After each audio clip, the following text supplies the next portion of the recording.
Welcome to Blind Reads, where we read stories that we have not previously read or, in some cases, heard of, in an attempt to widen our literary bubble. Today's story is An Occurrence at Owl Creek Bridge, authored by Ambrose Bierce and narrated by myself, Samuel Lawrence. In this story, we follow a man who, unable to provide his services in his country's efforts at war, takes matters into his own hands to deter a local enemy force. Enjoy.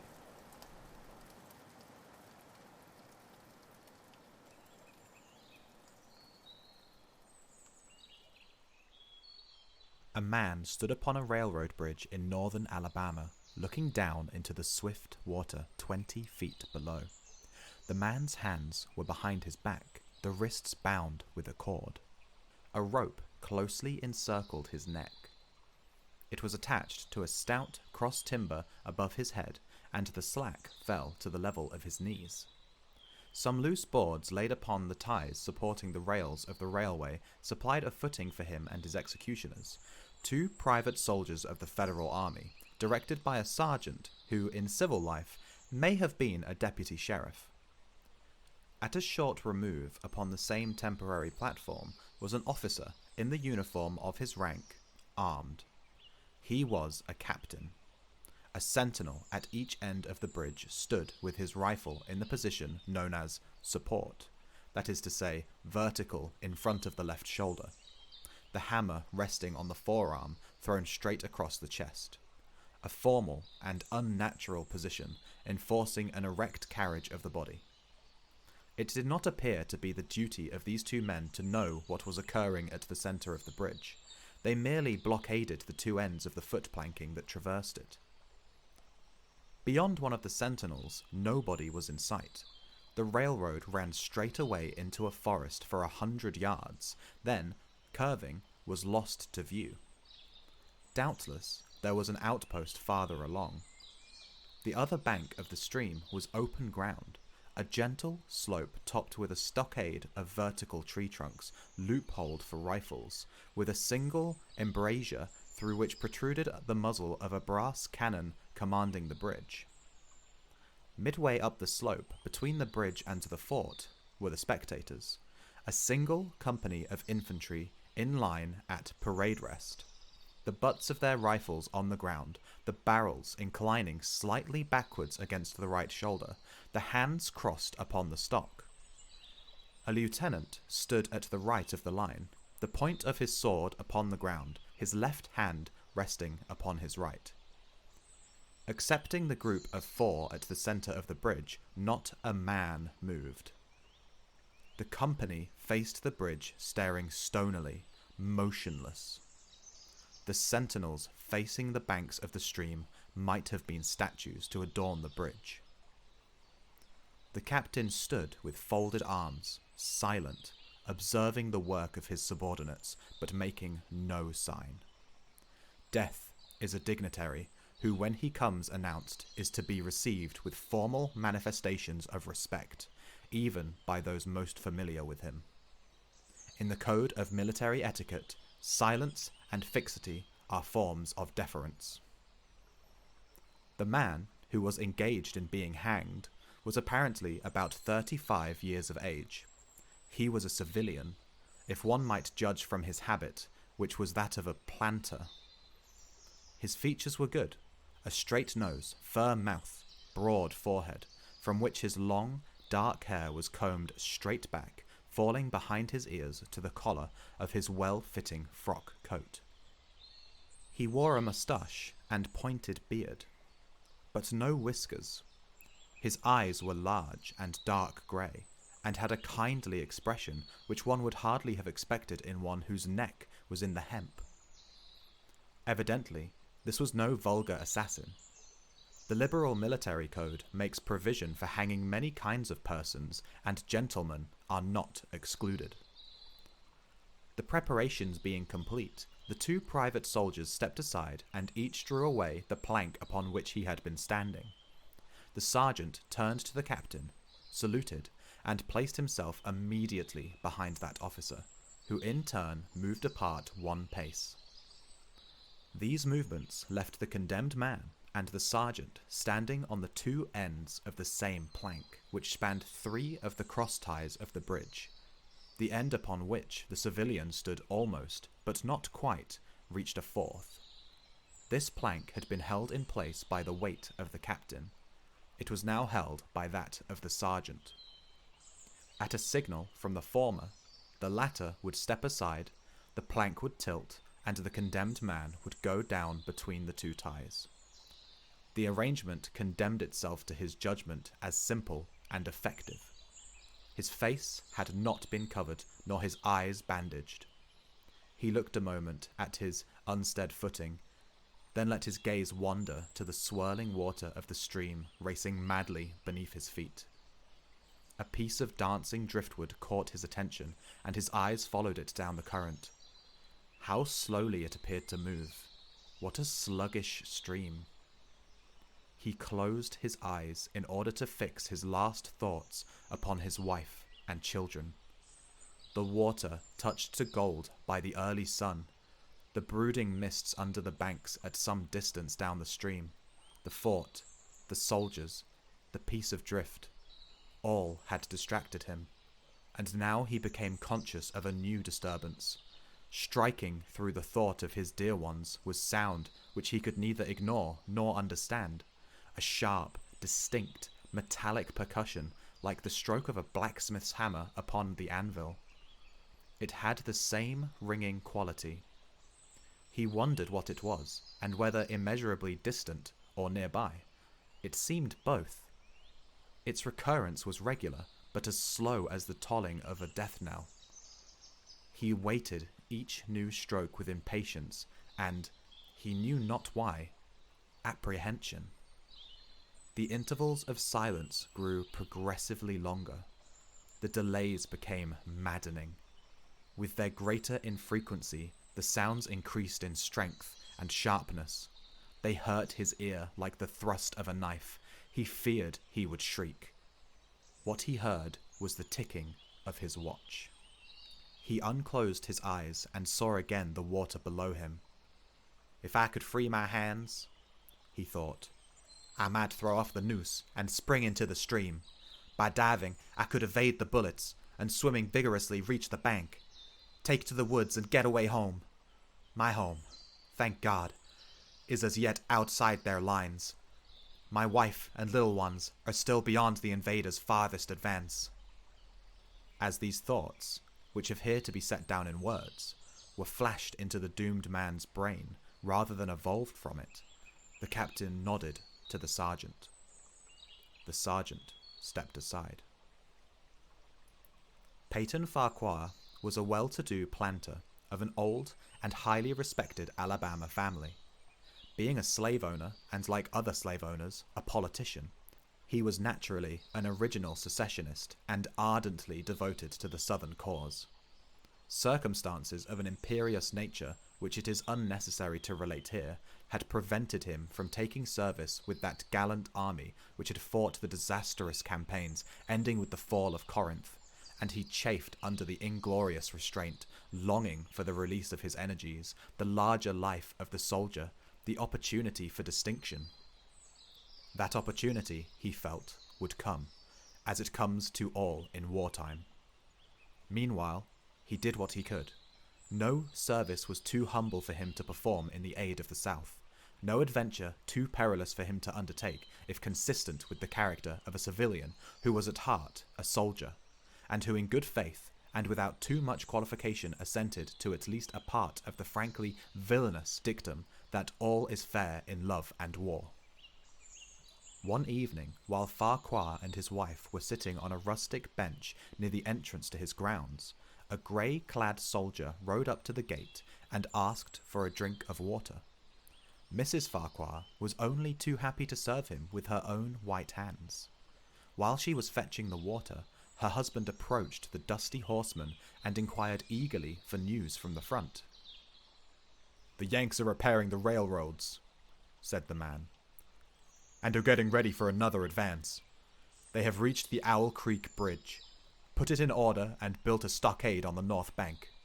The commandant has issued an order. which is posted everywhere, declaring that any civilian caught interfering with the railroad, its bridges, tunnels, or trains will be summarily hanged. I saw the order. How far is it to Owl Creek Bridge? Farquhar asked. About 30 miles. Is there no force on this side of the creek? Only a picket post, half a mile out, on the railroad, and a single sentinel at this end of the bridge. Suppose a man, a civilian and student of hanging, should elude the picket post and perhaps get a better of the sentinel, said Farquhar, smiling. What could he accomplish?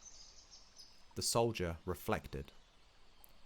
I was there a month ago, he replied. I observed that the flood of the last winter had lodged a great quantity of driftwood against the wooden pier at this end of the bridge. It is now dry and would burn like tinder. The lady had now brought the water which the soldier drank. He thanked her ceremoniously, bowed to her husband, and rode away. An hour later, after nightfall, he repassed the plantation, going northward in the direction from which he had come. He was a Federal scout. As Peyton Farquhar fell straight downward through the bridge, he lost consciousness, and was as one already dead. From this state he was awakened, ages later it seemed to him, by the pain of a sharp pressure upon his throat, followed by a sense of suffocation. Keen, poignant agonies seemed to shoot from his neck downward through every fibre of his body and limbs. These pains appeared to flash along well-defined lines of ramification and to beat with an inconceivably rapid periodicity. They seemed like streams of pulsating fire, heating him to an intolerable temperature. As to his head, he was conscious of nothing but a feeling of fullness, of congestion. These sensations were unaccompanied by thought. The intellectual part of his nature was already effaced. He had power only to feel, and feeling was torment. He was conscious of motion, encompassed in a luminous cloud, of which he was now merely the fiery heart, without material substance. He swung through unthinkable arcs of oscillation, like a vast pendulum. Then, all at once, with a terrible suddenness, the light about him shot upward with a noise of a loud splash. A frightful roaring was in his ears, and all was cold and dark. The power of thought was restored. He knew that the rope had broken and he had fallen into the stream. There was no additional strangulation. The noose about his neck was already suffocating him and kept the water from his lungs. To die of hanging at the bottom of a river, the idea seemed to him ludicrous. He opened his eyes in the darkness and saw above him a gleam of light, but how distant, how inaccessible! He was still sinking, for the light became fainter and fainter until it was a mere glimmer. Then it began to grow and brighten, and he knew that he was rising toward the surface, knew it with reluctance, for he was now very comfortable. To be hanged and drowned, he thought. That is not so bad, but I do not wish to be shot. No, I will not be shot. That is not fair. He was not conscious of an effort, but a sharp pain in his wrist apprised him that he was trying to free his hands. He gave the struggle his attention, as an idler might observe the feat of a juggler, without interest in the outcome. What splendid effort! What magnificent, what superhuman strength! Ah, that was a fine endeavour. Bravo! The cord fell away. His arms parted and floated upward, the hands dimly seen on each side in the growing light. He watched them with a new interest as the first one and then the other pounced upon the noose on his neck. They tore it away and thrust it fiercely aside, its undulations resembling those of a water snake. Put it back! Put it back! He thought he shouted these words to his hands, for the undoing of the noose had been succeeded by the direst pang that he had yet experienced. His neck ached horribly. His brain was on fire. His heart, which had been fluttering faintly, gave a leap, trying to force itself out of his mouth. His whole body was racked and wrenched with an insupportable anguish. But his disobedient hands gave no heed to the command. They beat the water vigorously with quick downward strokes, forcing him to the surface. He felt his head emerge. His eyes were blinded by the sunlight. His chest expanded convulsively, and with a supreme and crowning agony, his lungs engulfed a great draught of air, which instantly expelled in a shriek. He was now in full possession of his physical senses. They were indeed preternaturally keen and alert.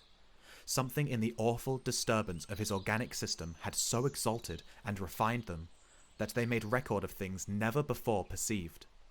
He felt the ripples upon his face and heard their separate sounds as they struck. He looked at the forest on the bank of the stream, saw the individual trees, the leaves and the veining of each leaf. He saw the very insects upon them, the locusts, the brilliant-bodied flies, the grey spiders stretching their webs from twig to twig. He noted the prismatic colours in all the dewdrops upon 1,000,000 blades of grass, the humming of the gnats that danced above the eddies of the stream, the beating of the dragonfly's wings, the strokes of the water spider's legs, like oars which had lifted their boat. All these made audible music. A fish slid along beneath his eyes, and he heard the rush of its body parting the water. He had come to the surface facing down the stream.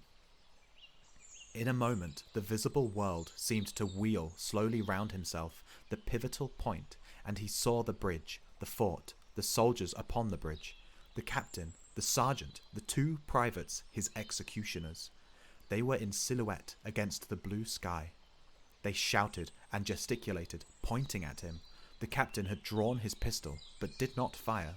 The others were unarmed. Their movements were grotesque and horrible, their forms gigantic. Suddenly, he heard a sharp report, and something struck the water smartly within a few inches of his head, spattering his face with a spray. He heard a second report, and saw one of the sentinels with his rifle at his shoulder, a light cloud of blue smoke rising from the muzzle. The man in the water saw the eye of the man on the bridge gazing into his own through the sight of the rifle. He observed that it was a grey eye, and remembered having read that grey eyes were keenest, and that all famous marksmen had them. Nevertheless, this one had missed.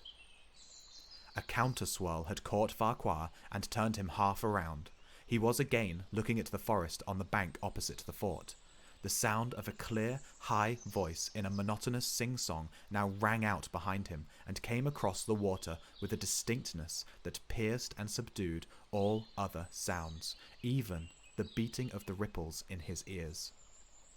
Although no soldier, he had frequented camps enough to know the dread significance of that deliberate, drawling, aspirated chant. The lieutenant on the shore was taking a part in the morning's work. How coldly and pitilessly, with what an even calm intonation, presaging and enforcing tranquillity in the men, with what accurately measured interval fell those cruel words. "Company, attention, shoulder arms, ready, aim, fire!" Farquhar dived as deeply as he could. The water roared in his ears like the voice of Niagara, yet he heard the dull thunder of the volley, and rising again toward the surface, met shining bits of metal, singularly flattened, oscillating slowly downward. Some of them touched him in the face and hands, then fell away, continuing their descent. One lodged between his collar and neck. It was uncomfortably warm, and he snatched it out. As he rose to the surface, gasping for breath, he saw that he had been a long time under the water. He was perceptibly farther downstream, nearer to safety. The soldiers had almost finished reloading. The metal ramrods flashed all at once in the sunshine as they were drawn from the barrels, turned in the air, and thrust into their sockets. The 2 sentinels fired again, independently and ineffectually. The hunted man saw all this over his shoulder. He was now swimming vigorously with the current. His brain was as energetic as his arms and legs. He thought with the rapidity of lightning. The officer, he reasoned. "We'll not make that martinet's error a second time. It is as easy to dodge a volley as a single shot. He has probably already given the command to fire at will. God help me, I cannot dodge them all." An appalling splash within 2 yards of him was followed by a loud, rushing sound, diminuendo, which seemed to travel back through the air to the fort and died in an explosion which stirred the very river to its deeps. A rising sheet of water curved over him, fell down upon him, blinded him, strangled him. The cannon had taken a hand in the game. As he shook his head free from the commotion of the smitten water, he heard the deflected shot humming through the air ahead, and in an instant it was cracking and smashing the branches in the forest beyond. "They will not do that again," he thought.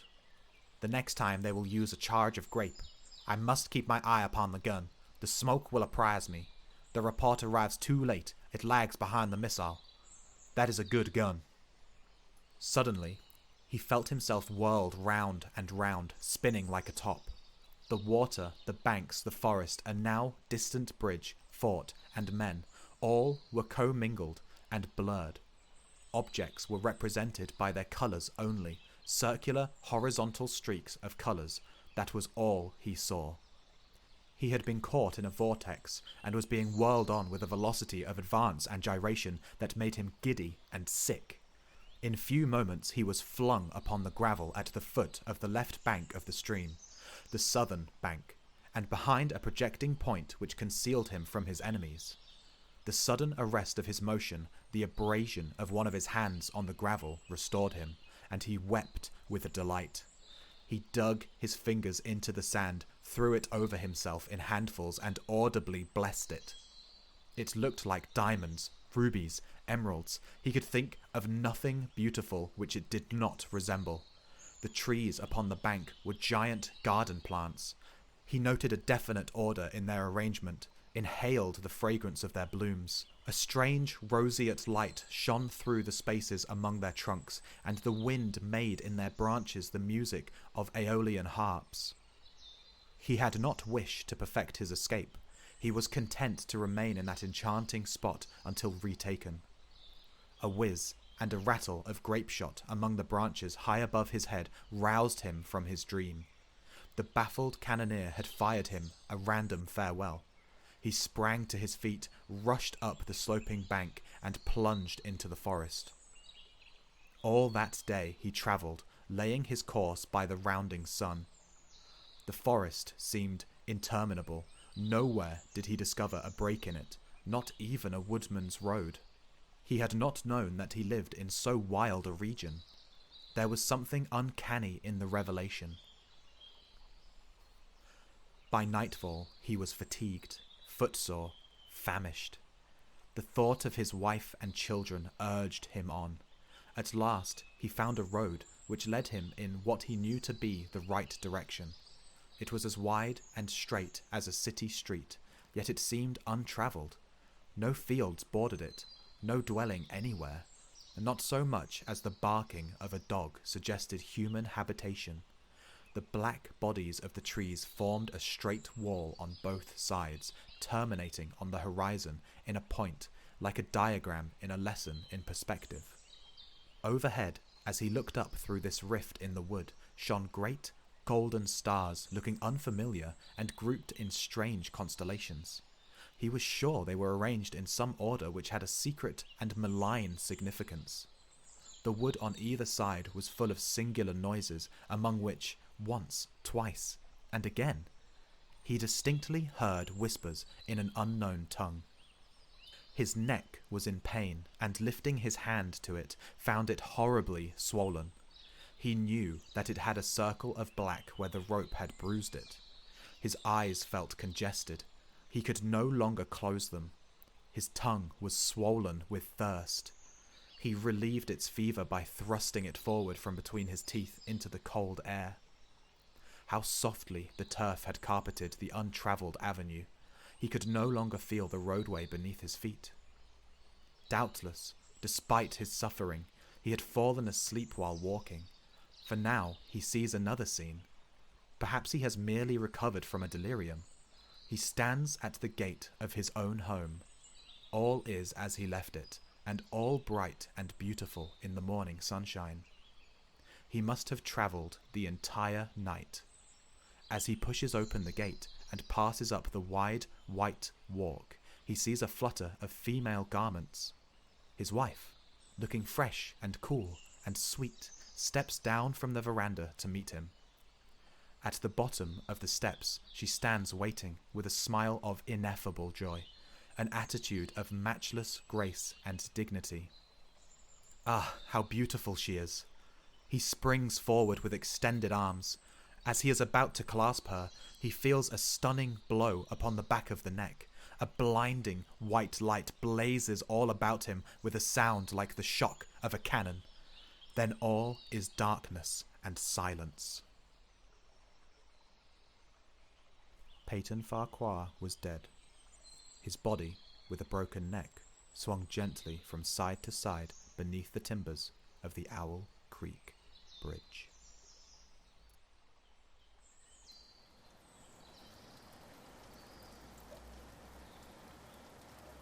Well, there you have it. Peyton, desperate to join the war efforts, fails on his first guerrilla mission to halt enemy forces. Would Peyton have continued to live happily with his wife, knowing he could have attempted to aid in the war by burning the bridge? Did his desperation blind him to the soldier who was not, in fact, on his side?